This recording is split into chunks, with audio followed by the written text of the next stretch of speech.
Pakistan super league পিএসএলে দল পেয়েছেন বাংলাদেশের 3 ক্রিকেটার। নাহিদ রানা, রিশাদ হোসেন ও লিটন দাস এবারে প্রতিনিধিত্ব করবে বাংলাদেশের হয়ে পিএসএলে। তবে 11 এপ্রিল শুরু হতে যাওয়া এই টুর্নামেন্টে খেলার জন্য বাংলাদেশ ক্রিকেট বোর্ড ছাড়পত্র দেবে কিনা তা নিয়েছিল ধোঁয়াশা। তবে এবার বিসিবির একটি সূত্র গণমাধ্যমকে জানিয়েছে, পিএসএলে খেলতে নির্দিষ্ট সময়ের জন্য এনওসি পেতে যাচ্ছেন নাহিদ রানারা।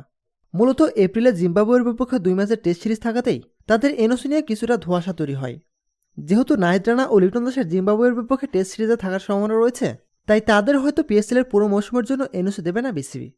তবে যেহেতু রিশাদ হোসেন টেস্ট দলের অংশ নন, তাই এই লেগ স্পিনিং অলরাউন্ডার পুরো মৌসুমের জন্য এনওসি পেতে পারেন। এবারের পিএসএল ড্রাফট থেকে নাহিদ রানাকে দলে টেনেছিল পেশোয়ার জালমি। অন্যদিকে লিটন দাসের করাচি কিংস এবং রিশাদের লাহোর কালান্দার্সের হয়ে খেলার কথা রয়েছে। প্রতিনিয়ত খেলাধুলার আপডেট জানতে খেলাযোগ টিভির সাথেই থাকুন। এতক্ষণ আমাদের সাথে থাকার জন্য আপনাকে জানাচ্ছি বিশেষ ধন্যবাদ।